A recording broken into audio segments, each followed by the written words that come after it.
or you don't put it. If you're in the mood, we can take it to the moon. Just like a movie scene, table for two. No need to be fair, I want you instead. Sejarah sosial Islam di Republik Demokratik Timor Leste disusun oleh Gaitsa Ramdhani. Kilasan sejarah Pulau Timur. Republik Demokratik Timur Leste atau Timor Leste, dipanggil Timur Leste, adalah sebuah negara kecil, termuda dan termiskin di kawasan Asia Tenggara. Terletak di bagian timur Pulau Timur, berbatasan langsung dengan Provinsi NTT. Wilayahnya juga meliputi Pulau Kambing atau Atauro, Jako, dan Ochuze di timur barat. Pada 28 November 1975, Republik Demokratik Timur Leste mendeklarasikan kemerdekaannya. Sebelum berdirinya sebagai sebuah negara, Timur Leste pernah dijajah oleh Portugal selama beberapa abad. Selain itu, negara ini juga pernah menjadi provinsi ke-17 Republik Indonesia pada 1976. Luas wilayah Timur Leste sekitar 14.009.375 km persegi. Posisi negara kecil, baru, dan termiskin di Asia Tenggara ini berada di Pulau Timor. Selanjutnya, kondisi geografis. Secara astronomis, Timur Leste terletak antara 8 derajat lintang selatan sampai 10 derajat lintang selatan dan 124 derajat bujur timur sampai 127,30 derajat bintang timur. Ibu kotanya adalah kota Dili. Luas Timur Leste kurang lebih 15.007 km persegi. Wilayahnya berada di bagian timur Pulau Timur. Batas geografisnya di sebelah utara adalah Laut Banda dan Selat Watar. Sebelah selatan adalah Laut Timor, sebelah barat negara Kesatuan Republik Indonesia, dan sebelah timur berbatasan langsung dengan Laut Arafuru. Timur Leste beriklim tropis dan umumnya panas dan lembab. Terdapat 2 musim, yaitu musim panas dan musim hujan. Jika musim hujan, hujan yang turun akan sangat deras, dan jika kemarau akan sangat jarang turun hujan. Dilihat dari topografis, wilayah Timur Timor sebagian besar terdiri dari daerah-daerah pegunungan yang membentang dari timur ke barat. Selanjutnya, nama penduduk, budaya, bahasa, dan kepercayaan. Terdapat beberapa nama yang disandingkan untuk Pulau Timor, di mana Timor Leste berada.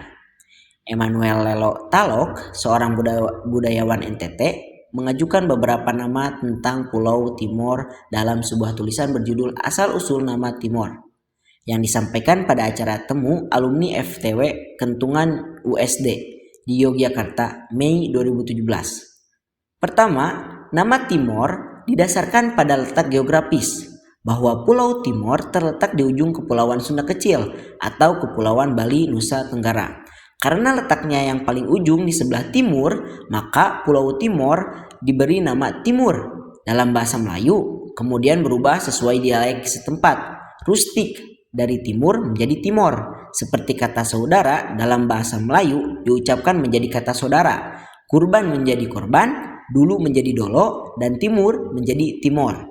Kedua, kata timor diambil dari kata timur dalam bahasa Tetun, yang artinya bukan hanya letak arah matahari terbit, tetapi juga kata-kata timur merupakan sebutan bagi sebuah hal yang persona, yang lebih gelap, lebih tua, lebih awal, lebih sederhana, lebih murni, lebih natural, lebih orisinal, dan lebih tradisional.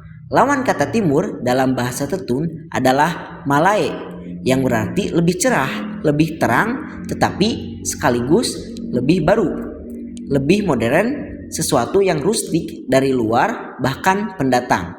Bahasa dari Tetun inilah kemungkinan kata timur diambil. Selanjutnya, teori masuknya Islam di Timur Leste. Teori pertama, kalangan keturunan Arab di Dili pernah mengatakan dari leluhur-leluhur mereka bahwa para pedagang Arab itu datang di Dili sejak awal abad permulaan Islam di Jazirah Arab, sekitar abad ke-7 Masehi. Menurut informasi-informasi masyarakat setempat dan juga kalangan keturunan Arab Hadramaut, sebelum bangsa Portugis, Belanda, Jepang, Australia, Cina, dan bangsa-bangsa asing lainnya, bahwa para pedagang Arab sudah datang di daerah Dili membawa perdagangan dari Hadramaut, Yaman Selatan. Selanjutnya teori kedua, Islam rasti ke timur sejak abad ke-14 Masehi oleh para pedagang Arab dan Kesultanan Malaka.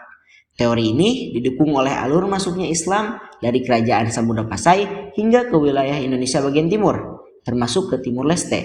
Hal ini dapat dibuktikan dengan banyaknya para pedagang Arab yang rasti di tanah timur melalui Pulau Jawa, Kepulauan Nusa Tenggara, dan Maluku.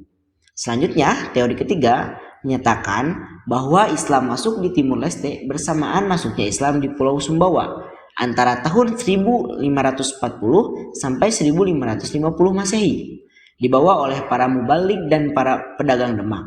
Mengingat pada masa itu Demak merupakan pusat penyebaran agama Islam di Asia Tenggara, menggantikan kekuasaan Malaka yang dikuasai oleh Portugis sejak tahun 1511 Masehi.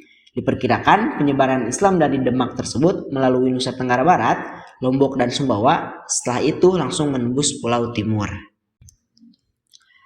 Lalu selanjutnya teori keempat menyatakan bahwa perkembangan Islam dimulai di daerah-daerah pantai sekitar Pulau Solor, Alor, Ende, dan Manggarai dalam abad ke-15 Masehi. Daerah Solor dan sekitarnya yang merupakan kota pelabuhan terpenting pada waktu Portugis datang ke sana telah dikuasai oleh orang-orang Islam. Perkembangan agama Islam di Nusa Tenggara Timur berasal dari daerah Ternate, Bugis, Makassar, Bima, Jawa, dan Minangkabau. Sampailah pada teori yang terakhir, yaitu teori yang kelima, menyatakan bahwa Islam masuk di Timur Leste bersamaan dengan datangnya para pedagang Eropa pada abad ke-16 Masehi. Para pedagang Eropa tersebut adalah para pedagang Portugis, Spanyol, dan Belanda. Bangsa Portugis dan Spanyol datang ke Pulau Timur atau Timur Leste dan Provinsi NTT adalah untuk menguasai perdagangan cendana. Adapun bangsa Belanda datang ke Pulau Timur hanya untuk mengamankan jalur perdagangan rempah-rempah dari Kepulauan Maluku, Kerajaan Ternate dan Tidore. Dalam periode ini, Islam dibawa dan disebarkan oleh orang-orang Islam buangan dari anak benua India dan Afrika. Itulah sedikitnya pembahasan tentang sejarah sosial Islam di Republik Demokratik Timur Leste. Mohon maaf bila ada salah-salah kata.